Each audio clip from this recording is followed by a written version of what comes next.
बड़ो अपार हर्ष को कुरा हो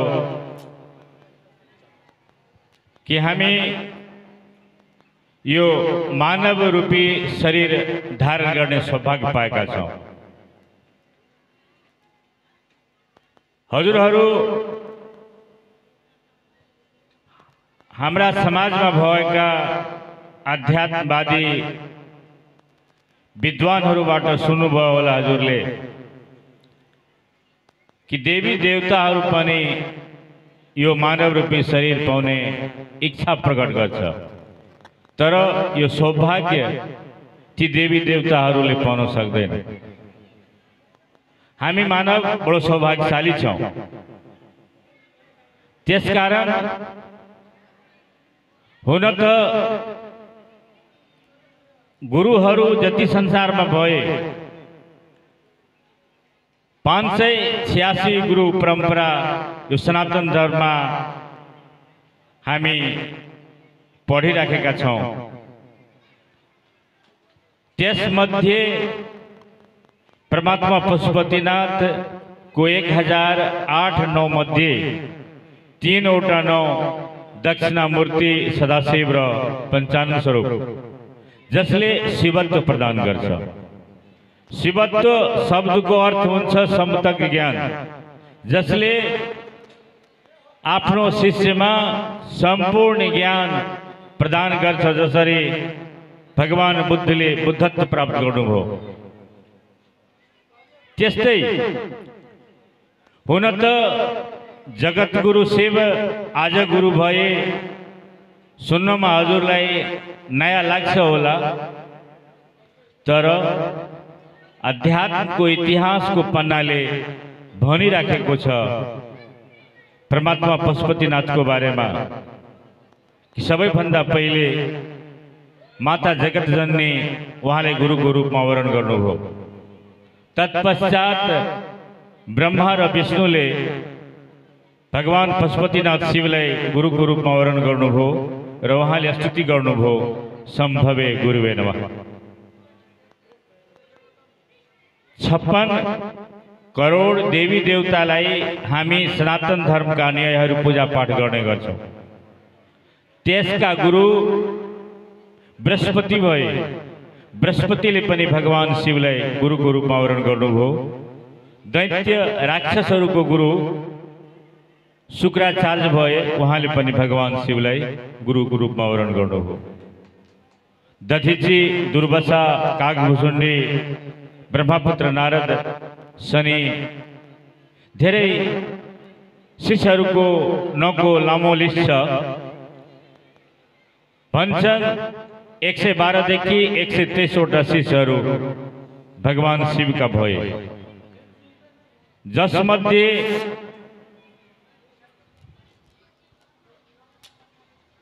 तपाईको मच्छिन्द्रनाथको नाम हजुरहरू सुन्नुभयो होला। बाबा मच्छिन्द्रनाथ पनि भगवान शिवका नै शिष्य थिए। वहाँ आफ्नो गुरु परंपरा खड़ा गर्नुभयो। वहाँका शिष्य बाबा गोरखनाथ हुनुभयो। गोरखनाथ पनि आफ्ना शिष्य परंपरा खड़ा गरे। लंबानाथ, लक्ष्मीदास गोसाई, गहनीनाथ र राजा भर्तृहरि शिष्य भए। यहाँसम्म हजुरहरू विद्वान हुनुहुन्छ। हजुरहरूले प्रसिद्ध कवि, भारतका बंगाल राज्यका प्रसिद्ध कवि हुनुहुन्थ्यो रविन्द्रनाथ टैगोर। उहाँको बारेमा हजुरहरू सुन्नुभयो होला। प्रसिद्ध कवि रविन्द्रनाथ टैगोरले पनि आफ्नो मातृभाषामा भन्नुभएको छ, बंगाली भाषामा, कि आमी नटराजे चेला चित्तै आकाश देख चिखेला शिक्षी साधन बन्धन महाकालेर त्रिशूल नाचे। उहाँले पनि भन्नुभयो, म नटराज का शिष्य हूँ, आमी नटराजे चेला चित्तै आकाश देख चिखेला। म आफ्नो हृदय अन्तरात्माको आकाशबाट के खेला देखिरहेको छु भने शिक्षी साधन बन्धन महाकालेर त्रिशूल नाचे। महाकाल को जुन काल रूपी त्रिशूल छ, महेश को रूप में भगवान शिव संहार गर्नुहुन्छ, नष्ट गर्नुहुन्छ। त्यो काल रूपी त्रिशूल घुमिराखेको छ, तर उहाँले पनि यो संसारलाई बताउनु भएन। तर यही पावन धरामा भगवान शिव को शरीर रूप को प्रकटीकरण गुरुवत्वरेन गुरुभ्राता साहब हरिद्रानंद को रूप में बिहार राज्य को सिवान जिला र अमलौरी ग्राम को पावन भूमि में साहब हरिद्रानंद को अवतार हो र वहाँ 1972 ईस्वी में आरा जिला को गांगी स्नान घाट में भगवान शिवलाई गुरु को रूप में वरण गर्नुभयो। तत्पश्चात साहब हरिद्रानंद मधेपुरा जिला को पावन धराबाट वहाँ शिव गुरु को परिचर्चा 1984 में शुरू गर्नुभयो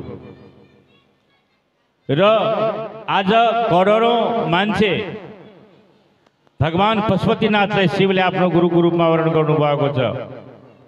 भगवान शिवलाई गुरु मान्नको लागि हुन त हाम्रा अन्य गुरुको परम्परामा शर्त छ, प्रतिबन्ध छ।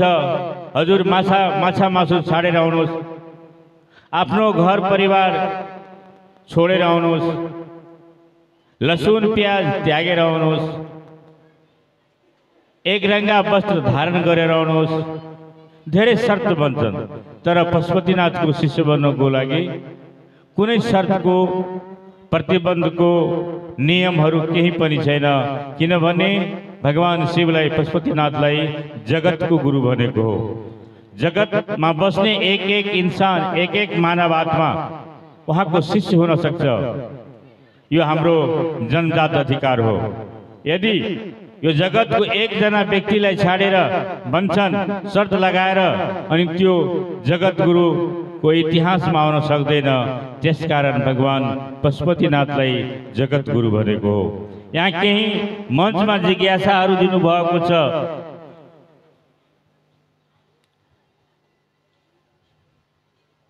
कंगन धारण गरेर हामी मांस मछली खान सकिन्छ कि सकिँदैन? अब विषय महत्वपूर्ण हो। संबंध शरीरले हुँदैन, मनले संबंध बनाउँछ। मनले बुझ्छ कि हजुर मेरो बुबा हुनुहुन्छ, हामी उहाँलाई सम्मान गर्छौं, इज्जत गर्छौं। मनले बुझ्छ कि उहाँ मेरो दाई हुनुहुन्छ, भाइ हुनुहुन्छ, छोरा हुनुहुन्छ, मेरो बुढी हुनुहुन्छ भन्ने कुरा मनले बुझेपछि रिश्ता बनाउँछ। मनले जुन दिन बुझ्छ उहाँ मेरो दुश्मन भएछ भनेर त्यो दिनदेखि रिश्ता समाप्त हुन जान्छ। मन को बारेमा साहब हरिद्रानन्दले के व्याख्या गर्नु भएको थियो भने एउटा हामी बाँदरलाई समातेर ल्याउँ र त्यो बाँदरलाई टन मन भरी रक्सी खुवाउँ र त्यो 2000 जति हामी भिलोर भन्ने गर्छौं तराईतिर अरिङ्गाल। त्यो कालो अरिङ्गालबाट टोक्न लगाउँदा त्यसपछि बाँदरको खेला हेर्नुहोस् कस्तो खेला गरिराखेको हुन्छ त्यो बाँदर। त्यस्तै मान्छेको मन खेला गर्छ। त्यसकारण शिव शिष्य बन्नको लागि मांस मछली खानु नखानु यो विषय होइन। मनले परमात्मा पशुपतिनाथलाई गुरु मानेपछि शिवले हुन त म हजुरको यो महादेवको मञ्चमा सौभाग्य पाएको छु 2 शब्द भन्नको लागि। म पनि रक्सी खान्थे, म पनि माछा मासु खान्थे, तर गुरुको असीम आशीर्वादले आज 14 वर्ष भइराखेको छ रक्सी बियर छाडेको। 3 किसिमको रक्सी म खान्थे, माछा मासु टनै खान्थे। आज 8 वर्षदेखि माछा मासु पनि खान्न गुरुले छोडाएको रहेछ। किनभने गुरु शिष्यको दायित्वको वहन गर्छ। शिष्यको कारणले गुरुको नाम हुन्छ र शिष्यको कारणले गुरु बदनाम हुन सक्छ। गुरु यदि सामर्थ्यवान छ भने त्यो गुरुले शिष्यलाई आफू जस्तो बनाउँछ। त्यसकारण भगवान शिवको शिष्य बन्नको लागि माछा मासु खानु र छोड्नु यो मुख्य विषय होइन। तर कंगनको सवाल जुन छ, कंगन भनेको रुद्राक्ष, रुद्र भनेको भगवान शिव, अक्ष भनेको आँसु। जब भगवान शिवको आँखाबाट आँसु यो पावन धरामा झर्यो र त्यसबाट एउटा पौधाको प्रकटीकरण भयो जसलाई रुद्राक्ष भनेको हो। र त्यो रुद्राक्षको वृक्षमा एक मुखी रुद्राक्षदेखि लिएर 14 मुखी रुद्राक्षसम्मको वर्णन छ। हुन त आज हाम्रो नेपालमा 27 मुखी रुद्राक्ष पनि प्राप्त भएको छ। र रुद्राक्षमा खास गरेर पञ्चमुखी रुद्राक्षको बारेमा भनेको छ कि यो रुद्र शिवको कलिग्नो रूप हो। पञ्चमुखी रुद्राक्ष लगाएर हामी मानव जाति माछा मासु खान सक्छौं।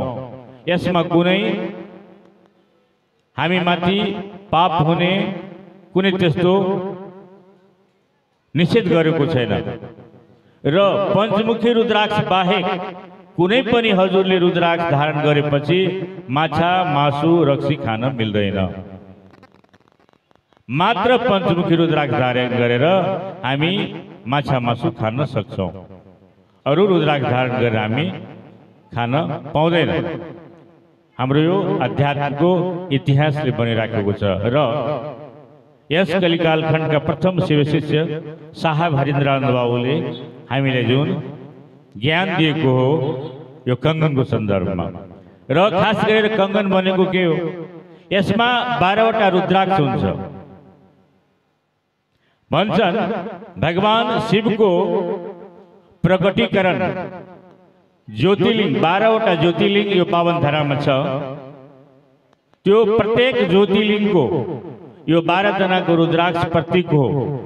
सोमनाथ महादेव, रामेश्वरनाथ, केदारनाथ, काशी विश्वनाथ, भीमशंकर महादेव, महाकालेश्वर, कपिलेश्वर, योगेश्वर, उमामहेश्वर, बाबा बैद्यनाथ, अर्थात यो प्रत्येक ज्योतिर्लिंगको यो रुद्राक्ष प्रतीक हो।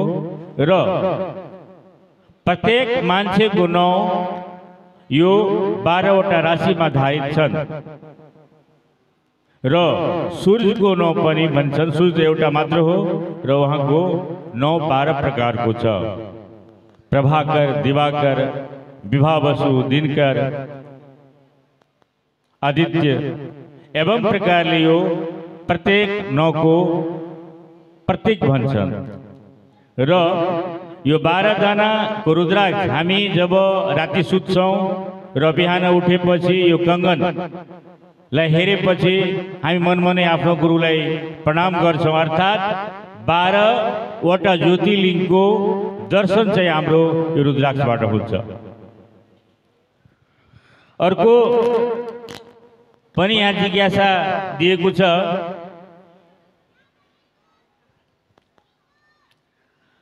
साप्ताहिक शिव गुरु परिचर्चामा हामी प्रसाद चढाउन पाउँछौं कि पाउँदैनौं? साउन्ड सिस्टम लगाउन जरुरी छ कि छैन भन्ने जिज्ञासा आएको छ। हुन त प्रसादबाट गुरु प्रसन्न हुन्छ भन्ने कुरा होइन।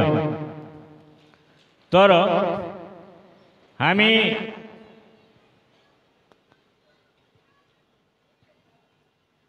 नयाँ अवस्थामा हाम्रा गुरुभाइ र गुरुबहनहरू नयाँ हुनुहुन्छ। जब हजुर आफ्नो नानुलाई बाल्य अवस्थामा हजुरले गुलियो मिठाई दिएर आफ्ना भनेका कुरा गर्न लगाउनुहुन्छ, त्यस्तै हाम्रा नयाँ गुरुभाइ र बहनहरू यही मान्छेहरू प्रसादको बहानाले पनि आउने गर्छन् र प्रसाद खाने गर्छन्। अब प्रसाद खाने कुरा भगवान शिवले प्रसाद खाँदैन। भगवान शिवले प्रसाद खाँदैन, यो कुरा हजुर प्रश्न बुझ्नुहोस्।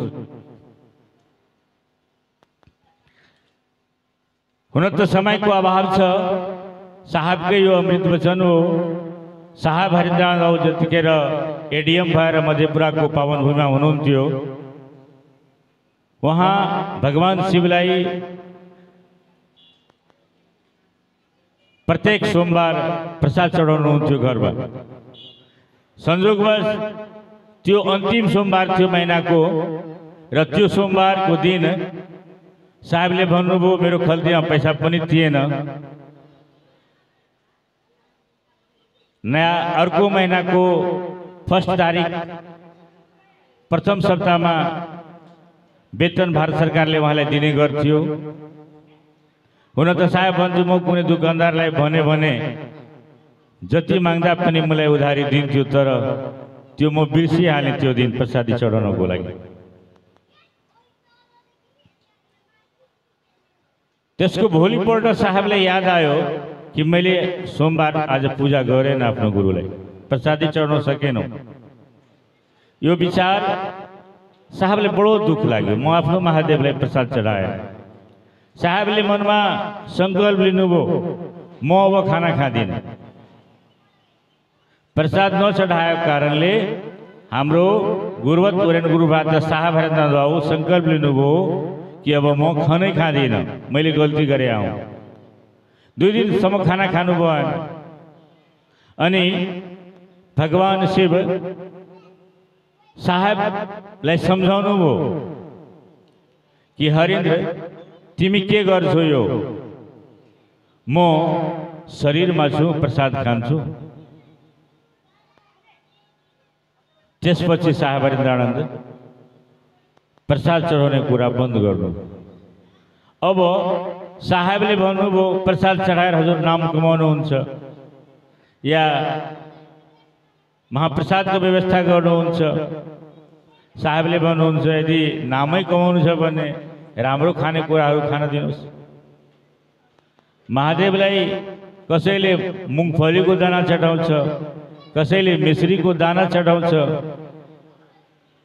बरु महादेवलाई प्रसादी नै खुवाउनुहुन्छ भने हामी रसभरी खुवाउँ। अर्थात् प्रसाद चढाउनु नचढाउनु यो महत्त्वपूर्ण विषय होइन। महत्त्वपूर्ण विषय भनेको साहब हरिन्द्रानन्द बाबुलाई बेगूसरायको पावन धरामा डाक्टर चन्द्रभूषण रस्तोगीजीको निवासमा महादेवले भन्नुभएको थियो कि हरिन्द्र तिमी जे गर्छौ दुनियाँलाई बताऊ। अर्थात् गुरु आदेशित कर्म गुरुको चर्चा हो। हजुरले जति अरू आफ्नो इष्टमित्र घर परिवार छरछिमेकका मान्छेहरूलाई जोड्नुहुन्छ, निवेदन गर्नुहुन्छ, प्रार्थना र बिन्ती गर्नुहुन्छ कि भगवान पशुपतिनाथ मेरो गुरु हुनुहुन्छ, हजुरको हुन सक्छ। एकताली अश्रद्धा र विश्वासको दायरामा बसेर पनि भगवान शिवलाई गुरु मानौ भन्छन् साहब Harindranand. Put to the test by get result.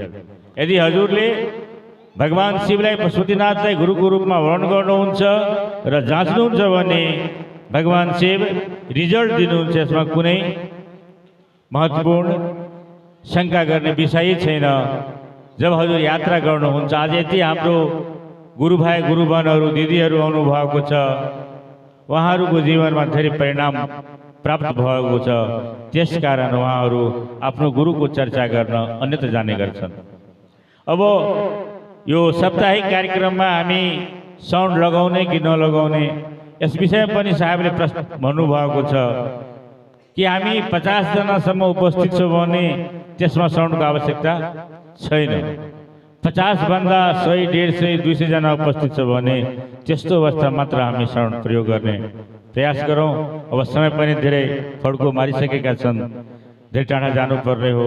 हजुरहरूले पनि मलाई यो मञ्चमा आफ्नो गुरु स्वरूपको 2 शब्द राख्ने सौभाग्य दिनुभएको छ। म आयोजक दाजु दिदी बहिनीलाई हृदयदेखि धन्यवाद र आभार प्रकट गर्दै उहाँले पनि म प्रणाम गर्छु। आज यस कार्यक्रममा उपस्थित हुनुभएका हाम्रा सम्पूर्ण गुरुभाइ र गुरुबन पावन चरणमा विजय गुरुभाइ हरसासको प्रणाम गर्छु र म आफ्नो 2 शब्द गुरुको चरणमा यहाँ राख्दै हजुरसँग बिदा हुन चाहन्छु। प्रणाम।